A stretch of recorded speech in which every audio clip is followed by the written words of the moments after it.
एक दिन बैठे सहज सुभाए, चांद बिखै सिंह समुदाय। पुत्र पठान तबे चल आयो, कर इस्लाम को शीश नवायो। चौबई एक दिन बैठे सहज सुभाए।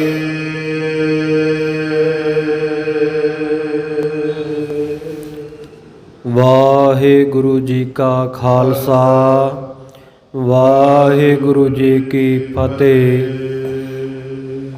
सतगुरां दी साजी नवाजी, गुरु प्यारी, गुरु सवारी, गुरु खालसा साध संगत जी, जुगो जुग अटल। गुरता गद्दी ते शोभाएमान दसां पातशाहियां दी आत्मक जोत। धन धन साहिब श्री गुरु ग्रंथ साहिब महाराज सच्चे पातशाह जी दी महान किरपा रहमत बख्शिश दा सदका सतगुरु जी दे पवित्र अस्थान गुरुद्वारा शहीद बाबा निहाल सिंह जी, तप अस्थान संत बाबा हरनाम सिंह जी, नगर तलन विखे ਸੰਧਿਆ ਦੇ ਦੀਵਾਨ ਦੇ ਵਿੱਚ ਹਾਜ਼ਰੀ ਭਰਨ ਦਾ ਮੌਕਾ ਮਿਲ ਰਿਹਾ ਹੈ। ਅਤ ਉੱਚਾ ਤਾਕਾ ਦਰਬਾਰਾ, ਅੰਤ ਨਹੀਂ ਕਿਛ ਪਾਰਾਵਾਰਾ। ਦੁਨੀਆ ਦੇ ਵਿੱਚੋਂ ਕੀ ਸਮੁੱਚੇ ਖੰਡਾਂ ਬ੍ਰਹਮੰਡਾਂ ਦੇ ਵਿੱਚੋਂ ਸਭ ਤੋਂ ਉੱਚਾ ਸੁੱਚਾ ਰੁਤਬਾ ਰੱਖਣ ਵਾਲੇ ਧੰਨ ਸ਼੍ਰੀ ਗੁਰੂ ਗ੍ਰੰਥ ਸਾਹਿਬ ਮਹਾਰਾਜ ਸੱਚੇ ਪਾਤਸ਼ਾਹ ਜੀ ਦੇ ਦਰਬਾਰ ਵਿੱਚ ਜੁੜ ਬੈਠਣ ਦਾ और पातशाहां दे पातशाह तुम हो सब राजन के राजा, आपे आप गरीब नवाजा। सतगुरु जी दे बाणी गुरु जी दे खुले दर्शन दीदारे करन दा सुभाग प्राप्त हो रहा है। सतगुरु सच्चे पातशाह जी दी बेअंत रहमत दा सदका संध्या दे समय सजे हुए दीवाना विच रब्बी बाणी दे कीर्तन कलयुग मह कीर्तन प्रधाना गुरमुख जपिया लाए ध्याना सरवण करके आप समूह संगतां ने आनंद माणिया है, लाहा प्राप्त किया है। उपरंत सतगुरु सच्चे पातशाह जी दे दर दे उत्ते शाम दी संध्या दी बाणी सोहदा रायरा साहिब जी दे पाठ आप जी ने गुरु के ग्रंथी ਸਿੰਘਾਂ पासों सरवण करके आनंद माणिया है, लाहा प्राप्त किया है। सतगुरु जी दे पावन पवित्र अस्थान उत्ते गुर इतिहास श्री गुर प्रताप सूरज ग्रंथ की लड़ीवार कथा जो काफ़ी लंबेरे समय तो चल रही है। 10वें पातशाह जी का इतिहास आपां लड़ीवार पिछले कई महीनों तो सरवण करते आ रहे हाँ।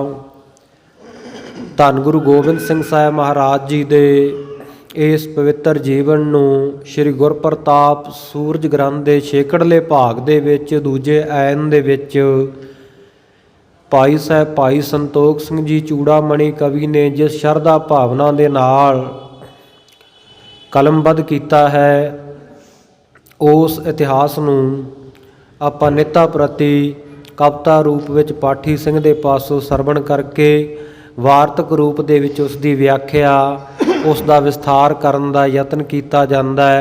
आप संगतां दे नाल सांझ पाई जाती है। सतगुरु श्री गुरु गोबिंद सिंह साहिब जी महाराज दखण देश की धरती श्री हजूर साहिब नंदेड़ जिहड़ा कि सतगुरु साहिब जी का पूर्वले जन्म का सतयुग वेले का तप अस्थान है। सतगुरु जी इस स्थान नूं प्रगट करके इत्थे लीलावां कौतक वरता रहे हैं। कदे बादशाह का भेंट किया होया हीरा सतगुरु ने नदी विच सुटना, कदे किसी सिख वालों भेंट किया होया नगीना नदी विच सुटना। सिख दे शंका करन दे उत्ते उहनूं नदी दे गोदावरी दे तट दे उत्ते हीरिਆਂ दे खजाने भरे दिखा देने, हंकार दूर करना। ਉਧਰ ਸਤਿਗੁਰੂ ਸਾਹਿਬ ਜੀ ਨੇ ਬਾਬਾ ਬੰਦਾ ਸਿੰਘ ਬਹਾਦਰ ਨੂੰ ਥਾਪੜਾ ਦੇ ਕੇ ਇਹ ਨੰਦੇੜ ਦੀ ਧਰਤੀ ਤੋਂ ਪੰਜਾਬ ਵੱਲ ਭੇਜਿਆ, ਜਿਸ ਨੇ ਸਤਿਗੁਰੂ ਦੇ ਹੁਕਮ ਮੁਤਾਬਕ ਪੰਜਾਂ ਸਿੰਘਾਂ ਦੀ ਅਗਵਾਈ ਵਿੱਚ ਬੇਅੰਤ ਜ਼ਾਲਮਾਂ ਨੂੰ, ਗੁਰੂ ਘਰ ਦੇ ਦੋਖੀਆਂ ਨੂੰ, ਖਾਨ ਵਜੀਦੇ ਵਰਗਿਆਂ ਨੂੰ, ਸਢੌਰੇ ਦੇ ਹਾਕਮਾਂ ਨੂੰ, ਜ਼ੇਰਦਸਤ ਸੂਬੇ ਵਰਗਿਆਂ ਨੂੰ, ਸੁੱਚਾਨੰਦ ਵਰਗਿਆਂ, ਝੂਠਾਨੰਦ ਵਰਗਿਆਂ ਨੂੰ ਬੇਅੰਤ ਸਜ਼ਾਵਾਂ ਜਾ ਕੇ ਦਿੱਤੀਆਂ। ਗੁਰੂ ਕੇ ਸਾਹਿਬਜ਼ਾਦਿਆਂ ਦੀ ਸ਼ਹਾਦਤ ਦਾ, ਹੋਰ ਸਾਧੂ ਮਹਾਂਪੁਰਖਾਂ ਦੇ ਨਿਰਾਦਰ ਦਾ ਬਾਖੂਬੀ ਉਹਨਾਂ ਨੇ ਜਾ ਕੇ ਬਦਲਾ ਲਿਆ। ਇੱਧਰ ਸ਼ਾਹਜਹਾਂ ਮਹਾਰਾਜ ਸੱਚੇ ਪਾਤਸ਼ਾਹ ਦੇ ਚਰਨਾਂ ਵਿੱਚ ਆ ਕੇ ਬੇਨਤੀ ਕਰਦਾ ਹੈ, ਮਹਾਰਾਜ ਆਪ ਜੀ ਦੇ ਵੱਲ ਭੇਜੇ ਗਏ ਖਾਲਸੇ ਨੇ ਪੰਜਾਬ ਦੀ ਧਰਤੀ ਦੇ ਉੱਤੇ ਤਰਥੱਲੀ ਮਚਾ ਰੱਖੀ ਹੈ। ਆਪ ਜੀ ਕਿਰਪਾ ਕਰਕੇ ਮਹਾਰਾਜ ਹੁਣ ਉਹਨਾਂ ਨੂੰ ਰੋਕ ਦਿਓ। ਬਹੁਤ ਨੁਕਸਾਨ ਮੇਰੀ ਪਰਜਾ ਦਾ ਹੋ ਰਿਹਾ ਹੈ। ਮੇਰੇ ਰਾਜ ਭਾਗ ਵਿੱਚ ਇੰਨਾ ਉਪਦਰਵ ਹੋਇਆ ਤਾਂ ਮਹਾਰਾਜ ਮੇਰਾ ਗੱਦੀ ਉੱਤੇ ਟਿਕ ਸਕਣਾ ਬੜਾ ਮੁਸ਼ਕਲ ਹੋ ਜਾਵੇਗਾ। ਲੋਕ ਕਿਤੇ ਬਗਾਵਤ ਨਾ ਖੜੀ ਕਰ ਦੇਣ, ਕਿਤੇ ਇਹ ਨਾ ਕਹਿ ਦੇਣ ਕਿ ਇਹ ਜਿਹੜਾ ਰਾਜਾ ਇਹ ਰਾਜ ਭਾਗ ਸੰਭਾਲਣ ਦੇ ਵਿੱਚ ਇਹ ਫੇਲ ਹੋ ਗਿਆ ਹੈ, ਇਹ ਅਸਫਲ ਹੋ ਗਿਆ ਹੈ। ਕਿਤੇ ਮੇਰਾ ਰਾਜ ਜਿਹੜਾ ਤੁਹਾਡੀ ਕਿਰਪਾ ਨਾਲ ਬਖਸ਼ਿਆ ਹੋਇਆ ਮੇਰੇ ਹੱਥੋਂ ਨਾ ਜਾਂਦਾ ਰਹੇ। ਇਸ ਕਰਕੇ ਆਪ ਜੀ ਕਿਰਪਾ ਕਰਕੇ ਆਪਣੇ ਭੇਜੇ ਹੋਏ ਬੰਦੇ ਨੂੰ ਸੁਨੇਹਾ ਭੇਜ ਕੇ ਰੋਕੋ, ਕਿਉਂਕਿ ਗੁਰੂ ਘਰ ਦੇ ਦੋਖੀ ਜਿਨ੍ਹਾਂ ਦਾ ਤੁਸੀਂ ਜ਼ਿਕਰ ਕੀਤਾ ਸੀ ਉਹਨਾਂ ਦਾ ਸੌਦਾ ਲੱਗ ਚੁੱਕਾ ਹੈ। ਤੇ ਹੁਣ ਮਹਾਰਾਜ ਆਪ ਜੀ ਹੀ ਕਿਰਪਾ ਕਰਕੇ ਸ਼ਾਂਤੀ ਵਰਤਾਓ। ਇਉਂ ਬਹੁਤ ਬੇਨਤੀਆਂ ਕਰਕੇ ਸਤਿਗੁਰੂ ਸੱਚੇ ਪਾਤਸ਼ਾਹ ਜੀ ਦੇ ਚਰਨਾਂ ਵਿੱਚ ਜਦੋਂ ਆਖਿਆ, ਸਤਿਗੁਰੂ ਨੇ ਆਖਿਆ, ਭਾਈ ਖਾਲਸਾ ਹੁਣ ਆਪਣੇ ਆਪ ਰੁਕ ਜਾਵੇਗਾ, ਪਰ ਆ ਜਿਹੜਾ ਰਾਜ ਭਾਗ ਤੇਰੇ ਕੋਲ ਬਹੁਤਾ ਦੇਰ ਕਾਇਮ ਨਹੀਂ ਰਹਿ ਸਕੇਗਾ। ਜਿੰਨੀ ਤੇਰੀ ਆਰਜ਼ ਹੈ ਉਨੀ ਦੇਰ ਤੱਕ ਰਾਜ ਭੋਗ ਲੈ ਤੂੰ। ਉਸ ਤੋਂ ਬਾਅਦ ਬਸ ਥੋੜ੍ਹੇ ਚਿਰ ਬਾਅਦ ਹੀ ਸਾਡੇ ਸਿੱਖਾਂ ਦੀ, ਸਰਦਾਰਾਂ ਦੀ ਹੰਨੇ ਹੰਨੇ ਸਰਦਾਰੀ ਹੋ ਜਾਵੇਗੀ। ਆਪਣਾ ਰਾਜ ਭਾਗ ਕਾਇਮ ਕਰਨਗੇ। ਤੁਰਕ ਰਾਜ ਦੀ ਜੜ ਅਸੀਂ ਪਹਿਲਾਂ ਹੀ ਪੁੱਟੀ ਜਾਣ ਦਾ ਬਚਨ ਕਈ ਦਫਾ ਕਰ ਚੁੱਕੇ ਹਾਂ। ਸਤਿਗੁਰੂ ਜੀ ਤੋਂ ਆਗਿਆ ਲੈ ਕੇ ਇਹ ਪੰਜਾਬ ਵੱਲ ਰਵਾਨਾ ਹੋਇਆ। ਰਸਤੇ ਵਿੱਚ ਇਹਨੇ ਹੈਦਰਾਬਾਦ ਗੋਰਕੁੰਡਾ ਵਿਖੇ ਥੋੜ੍ਹਾ ਸਮਾਂ ਰੁਕਣਾ ਹੈ। ਇਉਂ ਸਤਿਗੁਰ ਸੱਚੇ ਪਾਤਸ਼ਾਹ ਜੀ ਦੇ ਚਰਨਾਂ ਵਿੱਚ ਨਿੱਤਾਂ ਪ੍ਰਤੀ ਹੋਰ ਬੇਅੰਤ ਸੰਗਤਾਂ ਆਉਂਦੀਆਂ ਹਨ।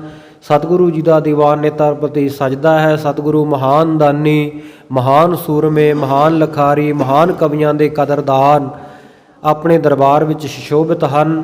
ਜਿੱਥੇ ਹੋਰ ਸੰਗਤਾਂ ਆ ਰਹੀਆਂ ਹਨ ਉੱਥੇ ਅੱਜ ਸਤਿਗੁਰੂ ਸਾਹਿਬ ਜੀ ਦੇ ਦਰਬਾਰ ਵਿੱਚ ਕੌਣ ਆਇਆ ਹੈ, ਆਓ ਅੱਜ ਦੇ ਪ੍ਰਸੰਗ ਵਿੱਚ ਮਨ ਬਿਰਤੀਆਂ ਨੂੰ ਇਕਾਗਰ ਕਰਕੇ ਸਰਵਣ ਕਰੀਏ। ਸਤਿਨਾਮ ਸ੍ਰੀ ਵਾਹਿਗੁਰੂ ਸਾਹਿਬ ਜੀ। ਚੌਪਈ। ਇੱਕ ਦਿਨ ਬੈਠੇ ਸਹਿਜ ਸੁਭਾਏ। ਇੱਕ ਦਿਨ ਕਲਗੀਧਰ ਦਸ਼ਮੇਸ਼ ਪਿਤਾ ਸ੍ਰੀ ਗੁਰੂ ਗੋਬਿੰਦ ਸਿੰਘ ਸਾਹਿਬ ਮਹਾਰਾਜ ਸਹਿਜ ਸੁਭਾਅ ਹੀ ਦਰਬਾਰ ਦੇ ਵਿੱਚ ਸਜੇ ਹੋਏ ਬੈਠੇ ਹਨ। ਚਾਰੇ ਪਾਸੇ ਸਤਿਗੁਰੂ ਸੱਚੇ ਪਾਤਸ਼ਾਹ ਜੀ ਦੇ ਸਿੰਘਾਂ ਦਾ ਸਮੁਦਾਇ ਇਕੱਠ ਹੈ। ਪੁੱਤਰ ਪਠਾਨ ਤਬੈ ਚਲੇ ਆਇਓ। ਉਸ ਵੇਲੇ ਜਿੱਥੇ ਬੇਅੰਤ ਸੰਗਤਾਂ ਹੋਰ ਆ ਰਹੀਆਂ, ਇੱਕ ਪਠਾਣਾ ਦਾ ਪੁੱਤਰ ਚੱਲ ਕੇ ਗੁਰਦਰਬਾਰ ਵਿੱਚ ਪਹੁੰਚਿਆ। ਕਰ ਸਲਾਮ ਕੋ ਸੀਸ ਨਵਾਇਓ। ਇਹ ਆਇਆ ਸਤਿਗੁਰ ਸੱਚੇ ਪਾਤਸ਼ਾਹ ਜੀ ਨੂੰ ਆ ਕੇ ਨੇ ਝੁੱਕ ਕੇ ਸਲਾਮ ਕੀਤੀ ਤੇ ਸਿਰ ਨਵਾਇਆ, ਮੱਥਾ ਟੇਕਿਆ। ਜਿਸ ਦੇ ਮੁਖ ਦੇ ਉੱਤੇ ਹਾਲੇ ਤੱਕ ਸ਼ਮਸ਼ ਦਾੜਾ ਮੁੱਛ ਨਹੀਂ ਆਇਆ ਹੋਇਆ ਹੈ।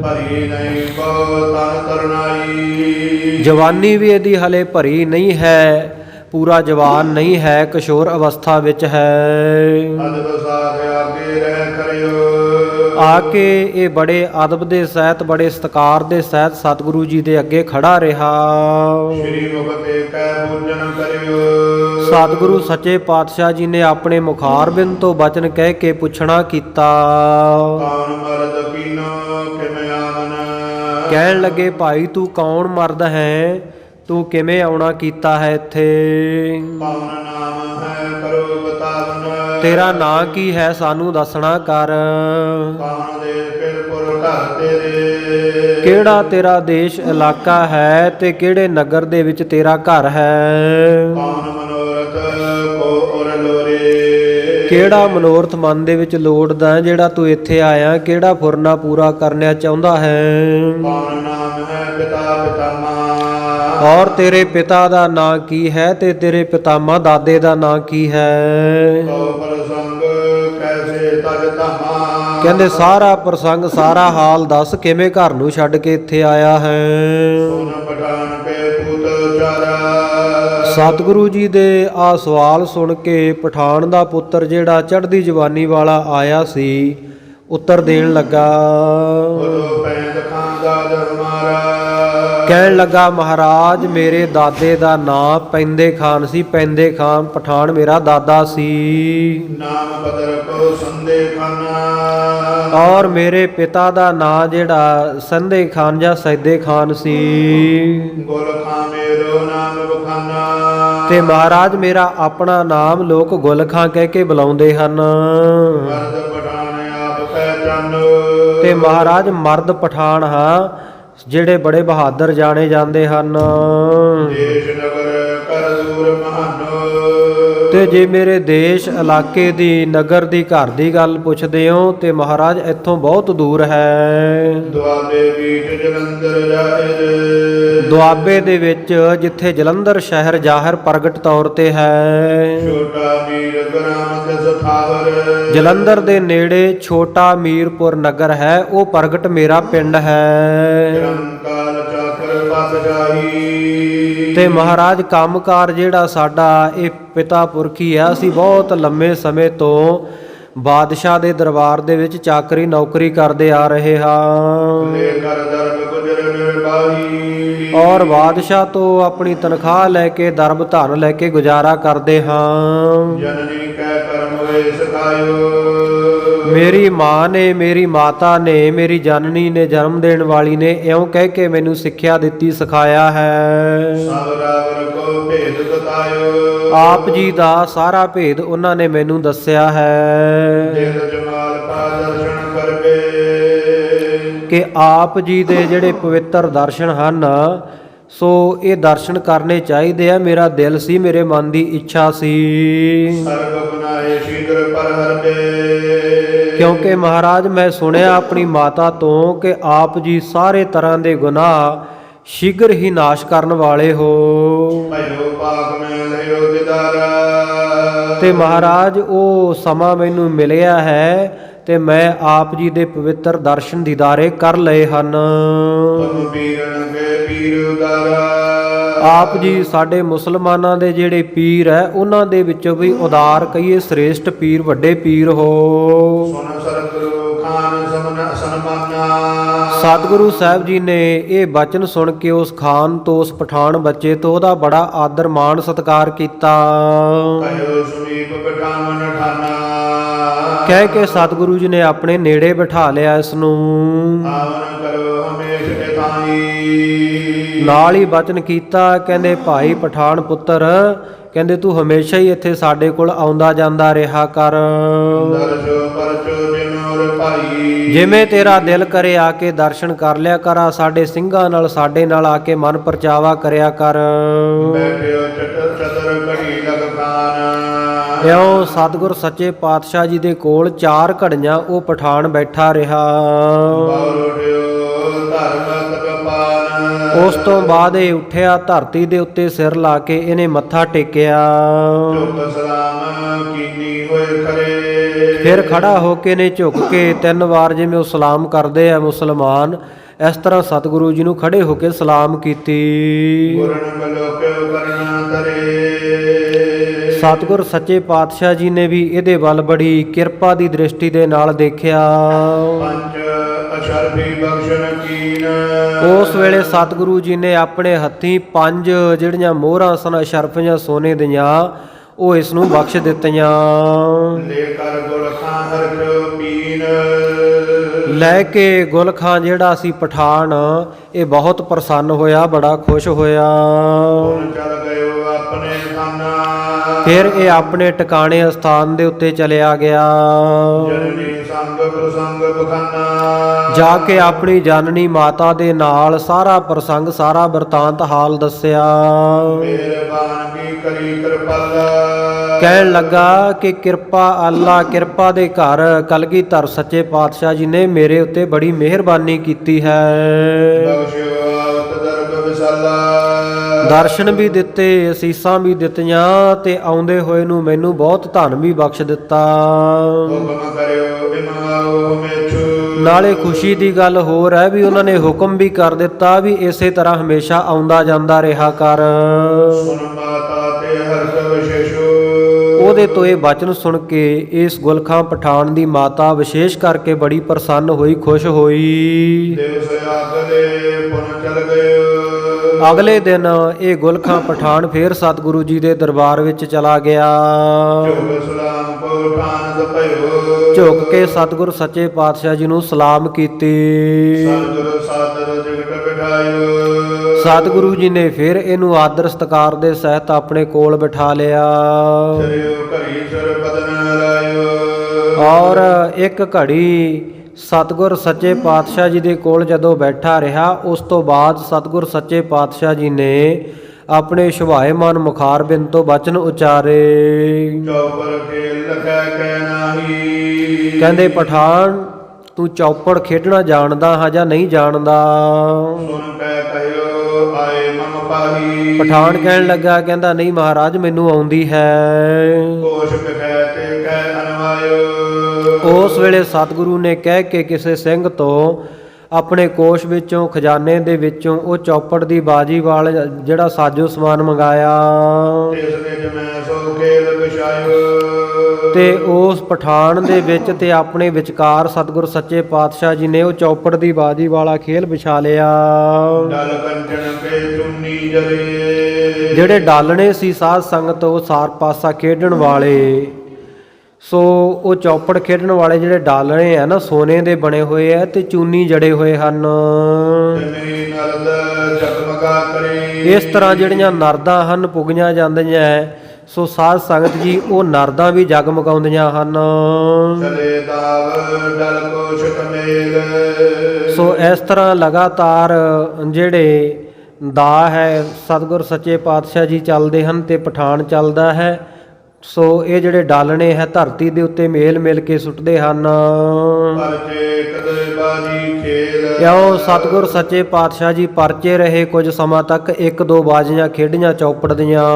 ਬਹੁਤ ਵਾਰਤਾ ਗੁਰੂ ਚਲਾਈ। ਉਸ ਤੋਂ ਬਾਅਦ ਫਿਰ ਸਤਿਗੁਰ ਸੱਚੇ ਪਾਤਸ਼ਾਹ ਜੀ ਨੇ ਵਾਰਤਾ ਚਲਾਈ, ਗੱਲਬਾਤ ਚਲਾ ਲਈ। ਕਬ ਤੇ ਕਰੀ ਚਾਕਰੀ ਪਾਈ। ਕਹਿਣ ਲੱਗੇ ਪਠਾਨ, ਇਹ ਬਾਦਸ਼ਾਹ ਦੇ ਕੋਲ ਤੁਸੀਂ ਚਾਕਰੀ ਕਦੋਂ ਤੋਂ ਕਰਨ ਲੱਗੇ ਹੋ? ਕਦੋਂ ਕੁ ਤੋਂ ਨੌਕਰੀ ਕਰ ਰਹੇ ਹੋ? ਸ਼ਾਹ ਨਿਕਟ ਕਬ ਕੇ ਤੁਮ ਰਹੇ। ਇਹ ਬਾਦਸ਼ਾਹ ਦੇ ਕੋਲ ਤੁਸੀਂ ਕਦੋਂ ਦੇ ਰਹਿ ਰਹੇ ਹੋ? ਕਿਦਕ ਧਰਮ ਕੋ ਤੈਂ ਤੇ ਲਹੇ। ਤੇ ਕਿੰਨਾ ਕੁ ਧਨ ਤੁਸੀਂ ਉਹ ਬਾਦਸ਼ਾਹ ਤੋਂ ਲੈ ਲਿਆ ਹੈ? ਸੁਣ ਕਰ ਜੋਰ ਪਠਾਨ ਬਖਾਨੀ। ਹੱਥ ਜੋੜ ਕੇ ਉਸ ਵੇਲੇ ਇਹ ਪਠਾਨ ਬੱਚਾ ਕਹਿਣ ਲੱਗਾ, ਨਿਰੰਕਾਰ ਕੀ ਲਗੀ ਮਹਾਨੀ। ਕਹਿੰਦਾ ਮਹਾਰਾਜ, ਇਹ ਤਾਂ ਬਹੁਤ ਲੰਮੇ ਸਮੇਂ ਦੀ ਗੱਲ ਹੈ, ਬਹੁਤ ਦੇਰ ਤੋਂ ਹੀ ਸਾਡੀ ਇਹ ਜਿਹੜੀ ਮਹਾਨ ਸੇਵਾ, ਇਹ ਨੌਕਰੀ ਲੱਗੀ ਹੋਈ ਹੈ। ਮਾਂ ਜਨਨੀ ਸਭ ਭਰਿਓ ਪ੍ਰਸੰਗ। ਮੇਰੀ ਮਾਤਾ ਨੇ ਮੈਨੂੰ ਇਹ ਸਾਰੀ ਵਾਰਤਾ ਦੱਸੀ ਹੈ। ਸੋ ਮੈਂ ਕਹੂੰ ਆਪ ਕੇ ਸੰਗ। ਉਹ ਮਹਾਰਾਜ ਜਿਵੇਂ ਮੈਨੂੰ ਦੱਸਿਆ ਮੈਂ ਆਪ ਜੀ ਦੇ ਸੰਗ ਕਹਿ ਦਿੰਦਾ ਹਾਂ। ਸ਼ਾਹ ਸਮੀਪ ਮਿਲਿਓ ਮਮ ਦਾਤਾ। ਸ਼ਾਹ ਦੇ ਨਾਲ ਆ ਕੇ, ਬਾਦਸ਼ਾਹ ਜਿਹੜਾ ਸ਼ਾਹਜਹਾਨ ਸੀ ਉਹਦੇ ਨਾਲ ਆ ਕੇ ਮੇਰਾ ਦਾਦਾ ਮਿਲਿਆ ਸੀ। ਇਸ ਕਾਰਨ ਤੇ ਗੁਰ ਸੰਗ ਬਾਦਾ। ਪਹਿਲਾਂ ਉਹ ਗੁਰੂ ਹਰਗੋਬਿੰਦ ਸਾਹਿਬ ਮਹਾਰਾਜ ਜੀ ਦੇ ਦਰਬਾਰ ਵਿੱਚ ਹੀ ਰਹਿੰਦਾ ਸੀ, ਪਰ ਕਿਸੇ ਗੱਲੋਂ ਉਹਦਾ ਕੋਈ ਵਾਦ ਵਿਵਾਦ ਹੋ ਗਿਆ, ਝਗੜਾ ਹੋ ਗਿਆ ਗੁਰੂ ਸਾਹਿਬ ਨਾਲ। ਮਰਿਓ ਜੁਦ ਮੈਂ ਸੋ ਤਤ ਕਰਲਾ। ਜਦੋਂ ਸਤਿਗੁਰੂ ਸਾਹਿਬ ਜੀ ਦੇ ਨਾਲ ਯੁੱਧ ਹੋਇਆ ਤੇ ਮੇਰਾ ਦਾਦਾ ਉੱਥੇ ਗਿਆ ਤੇ ਯੁੱਧ ਵਿੱਚ ਉਹ ਮਾਰਿਆ ਗਿਆ। ਪਿਤਾ ਰਹਿਓ ਤਨ ਰਹਿਓ ਬਿਸਾਲਾ। ਉਸ ਤੋਂ ਬਾਅਦ ਮੇਰਾ ਪਿਤਾ ਇਸ ਨੌਕਰੀ ਦੇ ਉੱਤੇ ਰਹਿ ਗਿਆ, ਮੇਰੇ ਦਾਦੇ ਵਾਲੀ ਨੌਕਰੀ ਦੇ ਉੱਤੇ, ਤੇ ਉਹਨੇ ਬਹੁਤ ਸਾਰਾ ਵਿਸਾਲ ਧਨ ਬਾਦਸ਼ਾਹ ਤੋਂ ਲਿਆ। ਕਰਤ ਚਾਕਰੀ ਹਜਰਤ ਮੇਰੀ। ਉਹ ਵੀ ਬਾਦਸ਼ਾਹ ਦੀ ਨੌਕਰੀ ਕਰਦਾ ਰਿਹਾ। ਸ਼ਾਹਜਹਾਂ ਬਨਾਵ ਰੰਗ ਦੇਰੀ। ਪਹਿਲਾਂ ਸ਼ਾਹਜਹਾਂ ਕੋਲ ਕੀਤੀ, ਫਿਰ ਔਰੰਗਜ਼ੇਬ ਦੇ ਕੋਲ ਨੌਕਰੀ ਕੀਤੀ। ਪੂਰਨ ਬੈ ਤੇ ਪਿਤ ਮਰ ਗਇਓ। ਫਿਰ ਕਹਿੰਦਾ ਮਹਾਰਾਜ, ਥੋੜਾ ਸਮਾਂ ਪਹਿਲਾਂ ਮੇਰਾ ਪਿਤਾ ਜਿਹੜਾ ਉਹ ਆਪਣੀ ਆਜੂ ਭੋਗਦਾ ਮਰ ਗਿਆ। ਮੈਂ ਚਾਕਰ ਪੁਨਤ ਨਹੀਂ ਭਇਓ। ਉਸ ਤੋਂ ਬਾਅਦ ਮਹਾਰਾਜ ਉਹਦੀ ਜਗ੍ਹਾ ਦੇ ਉੱਤੇ ਮੈਂ ਬਾਦਸ਼ਾਹ ਦਾ ਨੌਕਰ ਬਣ ਗਿਆ। ਲਗਿਓ ਪ੍ਰਥਮਾ ਦਰਮਾਹੋ ਲੇਤਾ ਜੇਤਾ। ਤੇ ਜਿਵੇਂ ਮਹਾਰਾਜ ਸਾਨੂੰ ਪਹਿਲਾਂ ਦਰਮਾਹੋ ਉੱਥੋਂ ਖਜ਼ਾਨਾ, ਸਾਨੂੰ ਧਨ ਪਦਾਰਥ, ਨੌਕਰੀ ਚਾਕਰੀ ਦਾ ਤਨਖਾਹ ਸਾਨੂੰ ਮਿਲਦੀ ਸੀ, ਉਸੇ ਤਰ੍ਹਾਂ ਮੈਨੂੰ ਮਿਲਣ ਲੱਗ ਪਈ। ਜਿੰਨਾ ਪਹਿਲਾਂ ਮਿਲਦਾ ਸੀ ਉਸੇ ਤਰ੍ਹਾਂ ਮੈਂ ਲੈਂਦਾ ਆ ਰਿਹਾ ਹਾਂ। ਬਿਤਾਇਓ। ਕਿੰਨਾ ਸਮਾਂ ਇਉਂ ਕਹਿੰਦਿਆਂ ਹੋਇਆਂ ਨੂੰ, ਜਦੋਂ ਗੱਲਾਂ ਬਾਤਾਂ ਕਰਦਿਆਂ ਨੂੰ ਬਤੀਤ ਹੋਇਆ।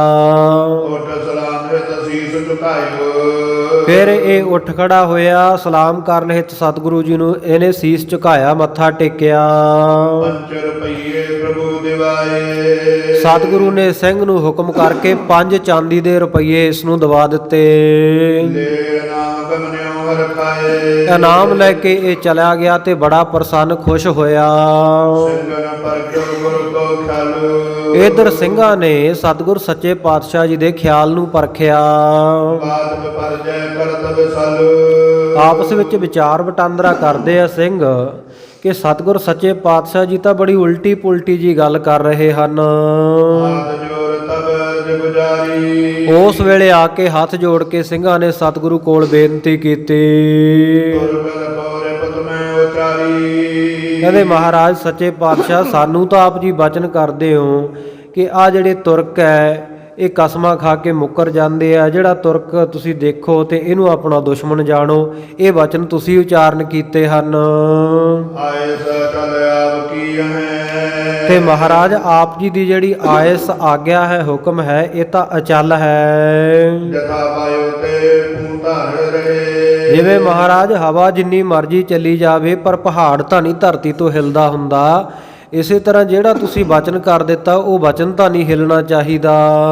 ਆਵੇ ਖਾਣੇ ਆਪ ਸਨਮਾਨਾ। ਪਰ ਮਹਾਰਾਜ ਅਸੀਂ ਕੀ ਦੇਖ ਰਹੇ ਹਾਂ, ਇਹ ਖਾਨ ਹੈ, ਮੁਸਲਮਾਨ ਤੁਰਕ ਹੈ, ਤੇ ਆਪ ਜੀ ਸਾਨੂੰ ਕਹਿ ਰਹੇ ਹੋ ਇਹਨਾਂ ਨੂੰ ਦੁਸ਼ਮਣ ਜਾਣੋ, ਤੇ ਆਪ ਤੁਸੀਂ ਇਹਦਾ ਬੜਾ ਆਦਰ ਸਤਿਕਾਰ ਰੋਜ਼ ਕਰਦੇ ਹੋ। ਨਿਕਟ ਬਿਠਾਰ ਸਨੇ ਮਹਾਨਾ। ਨੇੜੇ ਬਿਠਾ ਕੇ ਇਹਨੂੰ ਇੰਨਾ ਪਿਆਰ ਦਿੰਦੇ ਹੋ। ਚੌਪਰ ਖੇਲਤ ਦੇਤ ਨਮੋ। ਫਿਰ ਮਹਾਰਾਜ ਇਹਦੇ ਨਾਲ ਚੌਪੜ ਖੇਡਦੇ ਐ, ਇਹਨੂੰ ਨੇਤਾ ਪ੍ਰਤੀ ਇਨਾਮ ਦਿੰਦੇ ਹੋ। ਰੁਕ ਕਰ ਮਾਨੋ ਤਾਏ ਸਲਾਮੋ। ਤੇ ਮਹਾਰਾਜ ਜਦੋਂ ਸਲਾਮ ਕਰਦਾ ਉਦੋਂ ਵੀ ਉਹਦੇ ਵੱਲ ਰੁਖ ਕਰਕੇ ਬਹੁਤ ਧਿਆਨ ਦੇ ਕੇ ਉਹਦੀ ਸਲਾਮ ਪ੍ਰਵਾਨ ਕਰਦੇ ਹੋ। ਸੰਸੈ ਸਭ ਸਿੰਘਨ ਕੋ ਹੋਆ। ਮਹਾਰਾਜ ਸਾਰੇ ਸਿੰਘਾਂ ਦੇ ਮਨ ਦੇ ਵਿੱਚ ਇਉਂ ਇਹ ਭਾਰੀ ਸੰਸਾ, ਭਾਰੀ ਇਹ ਇੱਕ ਅਚਰਜ ਹੀ ਮਹਾਰਾਜ ਚਿੰਤਾ ਪੈਦਾ ਹੋਈ ਹੈ। ਨਯੋ ਸੁਭਾਵ ਆਪ ਕੋ ਜੁਆ। ਮਹਾਰਾਜ ਸੱਚੇ ਪਾਤਸ਼ਾਹ ਆਪ ਜੀ ਦਾ ਇਹ ਅਸੀਂ ਨਵਾਂ ਹੀ ਸੁਭਾਅ ਦੇਖ ਰਹੇ ਹਾਂ। ਸ੍ਰੀ ਮੁਖ ਸੇ ਤਬੈ ਗੁਣ ਖਾਨੀ। ਉਸ ਵੇਲੇ ਸਿੰਘਾਂ ਦੀ ਗੱਲ ਸੁਣ ਕੇ ਸਤਿਗੁਰੂ ਸੱਚੇ ਪਾਤਸ਼ਾਹ ਜੀ ਆਪਣੇ ਮੁਖਾਰ ਬਿੰਦ ਤੋਂ ਹੱਸ ਪਏ। ਗੁਣਾਂ ਖਾਨ ਸਤਿਗੁਰੂ ਸਾਦਰ ਸਭ ਸਨ ਕੀਨ ਬਖਾਨੀ। ਬਹੁਤ ਹੀ ਆਦਰ ਸਤਿਕਾਰ ਦੇ ਸਹਿਤ ਸਾਰਿਆਂ ਨੂੰ ਸਤਿਗੁਰ ਸੱਚੇ ਪਾਤਸ਼ਾਹ ਜੀ ਨੇ ਬਚਨ ਕੀਤੇ। ਸੁਨੋ ਖਾਲਸਾ ਕੰਮ ਹਮਾਰਾ। ਕਹਿਣ ਲੱਗੇ ਖਾਲਸਾ ਜੀ, ਕਿਸੇ ਗੱਲ ਦੀ ਸ਼ੰਕਾ ਨਾ ਕਰੋ ਵੀ ਮੁਸਲਮਾਨ ਨੂੰ ਕੋਲੇ ਕਿਉਂ ਬਿਠਾਇਆ ਹੈ, ਉਹਦਾ ਐਡਾ ਮਾਣ ਸਨਮਾਨ ਕਿਉਂ ਕਰਦੇ ਐ, ਜਾਂ ਉਹਨੂੰ ਇਨਾਮ ਖਨਾਮ ਕਿਉਂ ਦਿੰਦੇ ਹਨ। ਤਾਂ ਕਹਿੰਦੇ ਸੁਣੋ ਭਾਈ, ਸਾਡਾ ਇੱਕ ਬਹੁਤ ਜ਼ਰੂਰੀ ਕੰਮ ਹੈ। ਪਰਿਓ ਸੀ ਕੇ ਹੱਥ ਉਦਾਰਾ। ਕਹਿੰਦੇ ਉਹ ਇਹਦੇ ਹੱਥ ਹੀ ਪਿਆ ਹੋਇਆ ਹੈ, ਇਹਦੇ ਵੱਲ ਕਹਿੰਦੇ ਉਹ ਪੈਂਡਿੰਗ ਪਿਆ ਹੋਇਆ, ਉਹ ਇਹਦੇ ਕਰਨ ਜੋਗਾ ਹੈ, ਉਹ ਇਸੇ ਤੋਂ ਅਸੀਂ ਕੰਮ ਕਰਵਾਉਣਾ ਚਾਹੁੰਦੇ ਹਾਂ। ਇਸ ਕੋ ਦਦਾ ਸੂਰਮਾ ਬਲੀ। ਇਸ ਕੋ ਦਦਾ, ਇਹਦਾ ਜਿਹੜਾ ਦਾਦਾ ਸੀ ਉਹ ਬੜਾ ਸੂਰਮਾ ਤੇ ਬੜਾ ਬਲਸ਼ਾਲੀ ਬਲਵਾਨ ਸੀ। ਗੁਰ ਨਿਕ ਢਿਗ ਰਾਖਿਓ ਬਿਦ ਭਲੀ। ਔਰ ਸਾਡੇ ਦਾਦਾ ਗੁਰੂ ਹਰਗੋਬਿੰਦ ਸਾਹਿਬ ਮਹਾਰਾਜ ਸੱਚੇ ਪਾਤਸ਼ਾਹ ਜੀ ਨੇ ਨਿਜ ਢਿਗ ਰਾਖਿਓ ਆਪਣੇ ਨੇੜੇ ਰੱਖਿਆ ਸੀ ਇਹਦੇ ਦਾਦੇ ਪੈਂਦੇ ਖਾਨ ਨੂੰ, ਕਿਉਂਕਿ ਸਤਿਗੁਰੂ ਗੁਰੂ ਹਰਗੋਬਿੰਦ ਸਾਹਿਬ ਮਹਾਰਾਜ ਨੇ ਬਚਪਨ ਤੋਂ ਹੀ ਪਾਲਿਆ ਸੀ ਪੈਂਦੇ ਖਾਨ ਨੂੰ, ਔਰ ਬੜੀ ਤਕੜੀ ਉਹਨੂੰ ਖੁਰਾਕ ਦਿੱਤੀ। ਖਾਲਸਾ ਜੀ ਇਤਿਹਾਸ ਵਿੱਚ ਪਿੱਛੇ ਜ਼ਿਕਰ ਆ ਚੁੱਕਾ ਹੈ ਕਿ ਪੈਂਦੇ ਖਾਂ ਇੰਨਾ ਬਲੀ, ਇੰਨਾ ਬਲਵਾਨ ਯੋਧਾ, ਐਡਾ ਤਕੜਾ ਭਲਵਾਨ ਸੀ। ਛੇਵੇਂ ਪਾਤਸ਼ਾਹ ਸਤਿਗੁਰੂ ਸੱਚੇ ਪਾਤਸ਼ਾਹ ਜਿਨ੍ਹਾਂ ਦੀ ਬਾਬਤ ਆਪਾਂ ਬਚਨ ਪੜ੍ਹਦੇ ਹਾਂ, ਵੱਡ ਯੋਧਾ ਬਹੁ ਪਰ ਉਪਕਾਰੀ, ਉਹ ਵੱਡੇ ਬਲੀ ਸੂਰਮੇ ਸਤਿਗੁਰੂ ਸੱਚੇ ਪਾਤਸ਼ਾਹ ਜੀ ਇਹ ਪੈਂਦੇ ਖਾਨ ਦੇ ਨਾਲ ਜ਼ੋਰ ਕਰਿਆ ਕਰਦੇ, ਦੇ ਨਾਲ ਕੁਸ਼ਤੀ ਕਰਿਆ ਕਰਦੇ ਸੀ। ਹੋਰ ਕੋਈ ਸੂਰਮਾ ਨਹੀਂ ਸੀ ਜਿਹੜਾ ਸਤਿਗੁਰੂ ਜੀ ਦੇ ਨਾਲ ਜ਼ੋਰ ਕਰ ਸਕਦਾ। ਸਿਰਫ ਪੈਂਦੇ ਖਾਨ ਜਿਹੜਾ ਸਤਿਗੁਰੂ ਸੱਚੇ ਪਾਤਸ਼ਾਹ ਜੀ ਦੇ ਨਾਲ ਕੁਝ ਕੁ ਸਮੇਂ ਤੱਕ ਕੁਸ਼ਤੀ ਲੜ ਲੈਂਦਾ ਸੀ। ਕਿੱਡਾ ਬਲੀ ਹੋਵੇਗਾ ਜਿਹੜੇ ਐਡੇ ਮਹਾਬਲੀ ਸਤਿਗੁਰੂ ਸੱਚੇ ਪਾਤਸ਼ਾਹ ਜੀ ਨੇ ਜਿਹਨੂੰ ਚੁਣਿਆ ਆਪਣੇ ਨਾਲ ਜ਼ੋਰ ਕਰਨ ਦੇ ਵਾਸਤੇ, ਕੁਸ਼ਤੀ ਲੜਨ ਦੇ ਵਾਸਤੇ। ਔਰ ਸਤਿਗੁਰੂ ਜੀ ਕਿੱਡਾ ਸਨਮਾਨ ਦਿੰਦੇ ਹੋਣਗੇ ਜਿਹਨੂੰ ਬਚਪਨ ਦੇ ਵਿੱਚ ਆਪਣੇ ਹੱਥੀਂ ਪਾਲਿਆ, ਬਹੁਤ ਖੁਰਾਕ ਦਿੱਤੀ, ਇਤਿਹਾਸ ਵਿੱਚ ਜ਼ਿਕਰ ਹੈ ਖਾਲਸਾ ਜੀ ਕਿ ਪੈਂਦੇ ਖਾਂ ਐਡਾ ਜ਼ੋਰਾਵਰ ਸੀ, ਹੱਥ ਵਿੱਚ ਜੇਕਰ ਚਾਂਦੀ ਦਾ ਰੁਪਈਆ ਫੜ ਕੇ ਨਾ ਐਦਾਂ ਅੰਗੂਠੇ ਦੇ ਨਾਲ ਮਸਲ ਦਿੰਦਾ ਤੇ ਸਿੱਕੇ ਦੇ ਉੱਤੇ ਉਕਰੇ ਹੋਏ ਜਿਹੜੇ ਅੱਖਰ ਮੇਟ ਦਿੰਦਾ ਸੀ, ਐਡਾ ਜ਼ੋਰ ਸੀ ਉਹਦੇ ਵਿੱਚ। ਔਰ ਮੈਦਾਨੇ ਜੰਗ ਦੇ ਵਿੱਚ ਐਡਾ ਤਕੜਾ ਯੋਧਾ ਸੀ, ਜੰਗ ਲੜਦਿਆਂ ਜੇ ਕਿਸੇ ਸੂਰਮੇ ਦੇ ਘੋੜੇ ਨੂੰ ਪੈ ਜਾਂਦਾ ਨਾ ਤੇ ਸਮੇਤ ਅਸਵਾਰ ਦੇ ਘੋੜੇ ਨੂੰ ਉਲੱਦ ਕੇ ਥੱਲੇ ਸੁੱਟ ਦਿੰਦਾ ਸੀ, ਇੰਨਾ ਜ਼ੋਰ ਸੀ ਉਹਦੇ ਵਿੱਚ। ਤੇ ਸਤਿਗੁਰੂ ਸਾਹਿਬ ਵਿੱਚ ਕਿੰਨਾ ਹੋਵੇਗਾ ਜਿਹੜੇ ਉਹਨੂੰ ਵੀ ਢਾਹ ਲੈਂਦੇ ਸੀ, ਜਿਨ੍ਹਾਂ ਨੂੰ ਵੱਡ ਯੋਧਾ ਬਹੁ ਪਰਉਪਕਾਰੀ। ਉਹ ਸਤਿਗੁਰ ਸੱਚੇ ਪਾਤਸ਼ਾਹ ਜੀ ਨੇ, ਧੰਨ ਗੁਰੂ ਗੋਬਿੰਦ ਸਿੰਘ ਸਾਹਿਬ ਮਹਾਰਾਜ ਕਹਿ ਰਹੇ ਆ, ਸਾਡੇ ਦਾਦਾ ਜੀ ਨੇ ਬੜੇ ਪਿਆਰ ਦੇ ਨਾਲ, ਬੜੇ ਭਲੀ ਪ੍ਰਕਾਰ ਕਰਕੇ, ਬੜੇ ਵਧੀਆ ਤਰੀਕੇ ਦੇ ਨਾਲ ਪੈਂਦੇ ਖਾਂ ਨੂੰ ਆਪਣੇ ਕੋਲ ਰੱਖਿਆ ਹੋਇਆ ਸੀ। ਦਈ ਜੰਗ ਕੀ ਅਦਕ ਵਡਾਈ। ਔਰ ਮੈਦਾਨੇ ਜੰਗ ਦੇ ਵਿੱਚ ਵੀ ਸਤਿਗੁਰ ਸੱਚੇ ਪਾਤਸ਼ਾਹ ਨੇ ਇਹਨੂੰ ਬਹੁਤ ਵੱਡੀ ਵਡਿਆਈ ਦਿੱਤੀ ਹੋਈ ਸੀ। ਤੈਸੀ ਪਰ ਸ਼ਮਸ਼ੇਰ ਚਲਾਈ। ਪਰ ਕਹਿੰਦੇ ਇਹ ਬਾਅਦ ਵਿੱਚ ਹੰਕਾਰੀ ਇੰਨਾ ਹੋ ਗਿਆ, ਇਹ ਸਤਿਗੁਰ ਸੱਚੇ ਪਾਤਸ਼ਾਹ ਨਾਲ ਹੀ ਜੰਗ ਲੜਨ ਵਾਸਤੇ ਆ ਗਿਆ ਸੀ, ਮੁਗਲਾਂ ਵਾਲੇ ਪਾਸੇ ਹੋ ਕੇ। ਜਦੋਂ ਜੰਗ ਲੜਨ ਵਾਸਤੇ ਆਇਆ, ਇਸੇ ਨੇ ਅਕਿਰਤ ਘਣ ਹੋ ਕੇ ਜਦੋਂ ਸਤਿਗੁਰੂ ਸਾਹਿਬ ਜੀ ਦੇ ਉੱਤੇ ਸ਼ਮਸ਼ੀਰ ਚਲਾਈ, ਤਲਵਾਰ ਵਾਹੀ, ਜਾਂਦੇ ਉਪਜੀ ਮਨ ਹਮ ਕਰਨਾ। ਤੇ ਕਹਿੰਦੇ ਉਸ ਵੇਲੇ ਸਾਡੇ ਦਾਦਾ ਗੁਰੂ ਹਰਗੋਬਿੰਦ ਸਾਹਿਬ ਮਹਾਰਾਜ ਸੱਚੇ ਪਾਤਸ਼ਾਹ ਜੀ ਨੇ ਸਿਰ ਦੇ ਵਿੱਚ ਇਹਦੇ ਢਾਲ ਮਾਰ ਕੇ ਤੇ ਥਾਂ ਚਿੱਤ ਕਰਕੇ ਰੱਖ ਦਿੱਤਾ ਸੀ ਮੈਦਾਨੇ ਜੰਗ ਵਿੱਚ ਪੈਂਦੇ ਖਾਂ ਨੂੰ। ਕਿੱਡੇ ਤਕੜੇ ਮਹਾਬਲੀ ਸੂਰਮੇ ਹੋਣਗੇ ਸਤਿਗੁਰੂ ਜੀ। ਐਡਾ ਯੋਧਾ ਜਿਹੜਾ ਅੱਖਰ ਮੇਟ ਦੇਵੇ ਸਿੱਕਿਆਂ ਦੇ ਉੱਤੋਂ ਹੱਥ ਦੇ ਅੰਗੂਠੇ ਨਾਲ ਘਸਾ ਕੇ, ਅਸਵਾਰ ਨੂੰ ਸਮੇਤ ਘੋੜੇ ਪਲਟਾ ਕੇ ਹੇਠਾਂ ਮੂਧਾ ਸੁੱਟ ਦੇਵੇ, ਤੇ ਉਸ ਐਡੇ ਤਕੜੇ ਯੋਧੇ ਵਿੱਚ ਕਿੱਡਾ ਬਲ ਹੋਵੇਗਾ। ਪਰ ਸਤਿਗੁਰੂ ਦਾ ਬਲ ਦੇਖੋ ਵੀ ਉਹਨਾਂ ਨੇ ਢਾਲੇ ਦੇ ਨਾਲ ਹੀ ਪਾਰ ਬੁਲਾਤਾ, ਢਾਲ ਹੀ ਸਿਰ ਵਿੱਚ ਮਾਰ ਕੇ ਤੇ ਉਹਦਾ ਕਲਿਆਣ ਕਰ ਦਿੱਤਾ ਸੀ। ਸੋ ਸਤਿਗੁਰ ਸੱਚੇ ਪਾਤਸ਼ਾਹ ਜੀ ਨੇ ਇਉਂ ਜਦੋਂ ਇਹਨੇ ਸ਼ਮਸ਼ੀਰ ਤਲਵਾਰ ਵਾਹੀ ਸੀ ਸਤਿਗੁਰੂ ਦੇ ਉੱਤੇ, ਤਾਂ ਉਹਨਾਂ ਨੇ ਇਹਦਾ ਉਧਾਰ ਕਰ ਦਿੱਤਾ ਸੀ। ਜਾਂ ਤੇ ਲੜਕਾ ਭਇਓ ਸਨੇਹ ਕਰਨਾ। ਜਾਂ ਤੇ ਉਪਜੀ ਮਨ ਹਮ ਕਰਨਾ।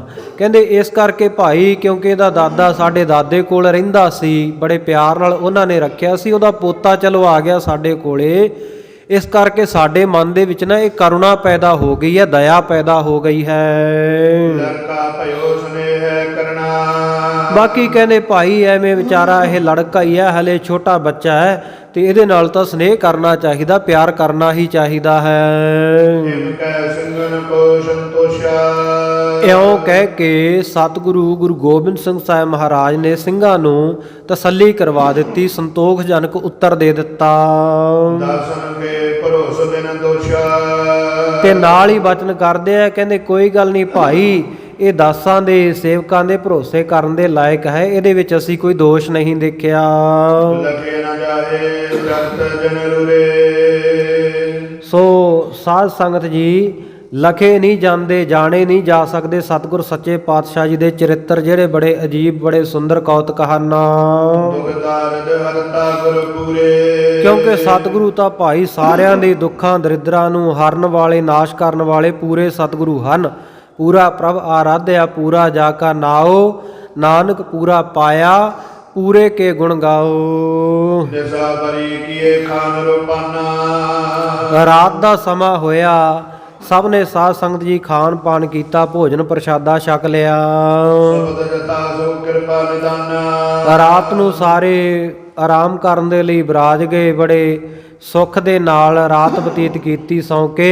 ਇਸੇ ਤਰ੍ਹਾਂ ਸਤਿਗੁਰੂ ਸੱਚੇ ਪਾਤਸ਼ਾਹ ਕਿਰਪਾ ਦੇ ਖਜ਼ਾਨੇ ਧੰਨ ਗੁਰੂ ਗੋਬਿੰਦ ਸਿੰਘ ਸਾਹਿਬ ਮਹਾਰਾਜ ਉਹ ਵੀ ਬਿਰਾਜਮਾਨ ਹੋਏ ਆਪਣੇ ਆਸਣ ਤੇ।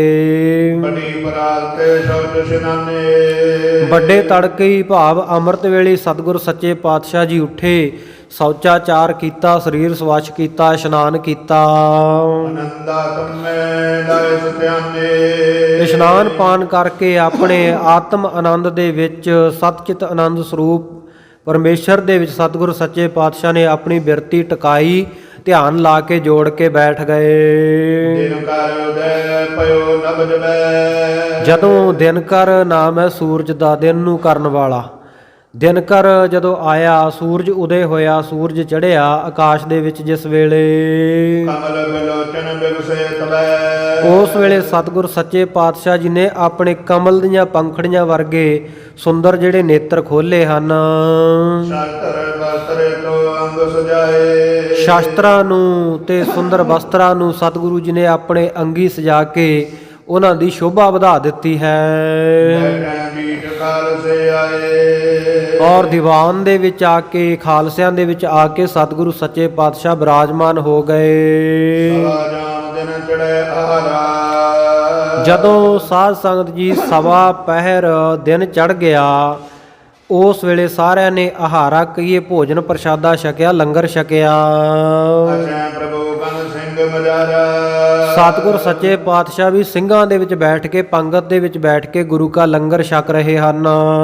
ਧਰੇ ਦੁਪਹਿਰੇ ਕਰਤ ਰਮੂ। ਸੋ ਇਸ ਪ੍ਰਕਾਰ ਸਤਿਗੁਰ ਸੱਚੇ ਪਾਤਸ਼ਾਹ ਜੀ ਜਦੋਂ ਦੁਪਹਿਰ ਢਲੀ, ਉਸ ਵੇਲੇ ਸਤਿਗੁਰ ਸੱਚੇ ਪਾਤਸ਼ਾਹ ਆਰਾਮ ਕਰਦੇ ਹਨ। ਨਿੱਤਾ ਪ੍ਰਤੀ ਦਾ ਸਾਧ ਸੰਗਤ ਜੀ ਇਹ ਸਤਿਗੁਰ ਸੱਚੇ ਪਾਤਸ਼ਾਹ ਜੀ ਦਾ ਨੇਮ ਹੈ। ਅੰਮ੍ਰਿਤ ਵੇਲੇ ਉੱਠਣਾ, ਇਸ਼ਨਾਨ ਪਾਨ ਕਰਨਾ, ਧਿਆਨ ਲਾ ਕੇ ਰੱਖਣਾ। ਸਤਿਗੁਰ ਸੱਚੇ ਪਾਤਸ਼ਾਹ ਜੀ ਨੇ ਫਿਰ ਅਕਾਲ ਪੁਰਖ ਵਾਹਿਗੁਰੂ ਦੀ ਬੰਦਗੀ ਵਿੱਚ ਜੁੜਨਾ, ਆਪ ਨਿਤਨੇਮ ਕਰਨਾ, ਸਿੱਖ ਸੰਗਤਾਂ ਦੇ ਪਾਸੋਂ ਕਰਵਾਉਣਾ। ਇਸ ਪ੍ਰਕਾਰ ਸਾਧ ਸੰਗਤ ਜੀ ਦਿਨ ਬ ਦਿਨ ਬਤੀਤ ਹੋ ਰਹੇ ਹਨ। ਇੱਥੇ ਦੱਖਣ ਦੀ ਧਰਤੀ ਦੇ ਉੱਤੇ ਸਤਿਗੁਰੂ ਜੀ ਬੇਅੰਤ ਸੰਗਤਾਂ ਨੂੰ ਉਤਾਰਦੇ ਹਨ। ਨਿੱਤਾ ਪ੍ਰਤੀ ਉਹ ਪਠਾਨ ਦਾ ਬੇਟਾ ਗੁਲਖਾਂ ਪਠਾਨ ਵੀ ਸਤਿਗੁਰ ਸੱਚੇ ਪਾਤਸ਼ਾਹ ਜੀ ਦੇ ਚਰਨਾਂ ਵਿੱਚ ਆਉਂਦਾ ਹੈ। ਅੱਗੇ ਜਿਵੇਂ ਪ੍ਰਸੰਗ ਆਵੇਗਾ, ਮੌਕਾ ਪਾ ਕੇ ਜਿਵੇਂ ਇਹ ਪਠਾਨ ਸਤਿਗੁਰੂ ਸੱਚੇ ਪਾਤਸ਼ਾਹ ਜੀ ਦੇ ਉੱਤੇ ਜਮਦਰ ਦੇ ਨਾਲ, ਕਟਾਰ ਦੇ ਨਾਲ ਵਾਰ ਕਰੇਗਾ। ਸੋ ਇਹ ਪ੍ਰਸੰਗ ਆਪਾਂ ਆਉਣ ਵਾਲੇ ਕੱਲ ਨੂੰ ਸਤਿਗੁਰੂ ਸੱਚੇ ਪਾਤਸ਼ਾਹ ਜੀ ਦੀ ਕਿਰਪਾ ਸਦਕਾ ਰਲ ਮਿਲ ਕੇ ਸਰਵਣ ਕਰਾਂਗੇ। ਸਤਿਗੁਰੂ ਸੱਚੇ ਪਾਤਸ਼ਾਹ ਜੀ ਦੀ ਪਵਿੱਤਰ ਕਥਾ ਨੂੰ ਵਿਚਾਰਦੇ ਹਾਂ, ਕਥਾ ਵਾਰਤਾ ਕਰਦੇ ਹਾਂ। ਹੋਈਆਂ ਬੇਅੰਤ ਭੁੱਲਾਂ ਦੀ ਆਪ ਸਮੂਹ ਸੰਗਤਾਂ ਨੇ ਖਿਮਾ ਬਖਸ਼ਿਸ਼ ਕਰਨੀ। ਸ਼ੁੱਧਤਾ ਵਾਸਤੇ ਗਰੀਬ ਨਵਾਜ਼ ਸੱਚੇ ਪਾਤਸ਼ਾਹ ਜੀ ਦੇ ਚਰਨਾਂ ਵਿੱਚ ਅਰਦਾਸ ਬੇਨਤੀ ਕਰਨੀ। ਦੇਹ ਰੋਗਤਾ ਵਾਸਤੇ ਅਰਦਾਸ ਬੇਨਤੀ ਕਰਨੀ। ਸਤਿਗੁਰੂ ਜੀ ਆਪਣੇ ਦਰ ਘਰ ਦੇ ਸਾਰੇ ਹੀ ਗੁਰਸਿੱਖਾਂ ਸੇਵਕਾਂ ਨੂੰ ਆਪਣੇ ਦਰ ਦੇ ਗੋਲੇ ਸੇਵਕ ਜਾਣ ਕੇ ਸਿਹਤਯਾਬੀ ਬਖਸ਼ਿਸ਼ ਕਰਨ। ਦਾਸ ਦੀ ਵੀ ਸਿਹਤ ਕਈ ਦਿਨਾਂ ਤੋਂ ਠੀਕ ਨਹੀਂ ਸੀ ਤੇ ਭਾਈ ਸਾਹਿਬ ਜੀ ਦਾ ਵੀ ਅੱਜ ਗਲਾ ਜ਼ਿਆਦਾ, ਇਹਨਾਂ ਦੀ ਸਿਹਤ ਠੀਕ ਨਹੀਂ ਲੱਗ ਰਹੀ। ਇਸ ਕਰਕੇ ਆਪਾਂ ਹੋਰ ਬਹੁਤੀ ਦੇਰ ਨਾ ਲਾਉਂਦੇ ਹੋਏ ਸੋ ਸਮੇਂ ਤੋਂ ਕੁਝ ਸਮਾਂ ਪਹਿਲਾਂ ਹੀ ਆਪਾਂ ਸਮਾਪਤੀ ਕਰ ਰਹੇ ਹਾਂ। ਇਤਨੀ ਕੁ ਹੀ ਸੇਵਾ ਆਪ ਸਮੂਹ ਸੰਗਤਾਂ ਨੇ ਪ੍ਰਵਾਨ ਕਰਨੀ। ਆਓ ਸਮਾਪਤੀ ਦੀਆਂ ਤੁਕਾਂ ਪੜ੍ਹ ਕੇ ਸਮਾਪਤੀ ਦੇ ਵਿੱਚ ਸ਼ਾਮਲ ਹੋਈਏ। ਸਵਾ ਜਾਨ ਦਿਨ ਚੜ੍ਹੈ ਆਹਾਰਾ। ਅਚੈ ਪ੍ਰਭੂ ਗਨ ਸਿੰਘ ਮਝਾਰਾ।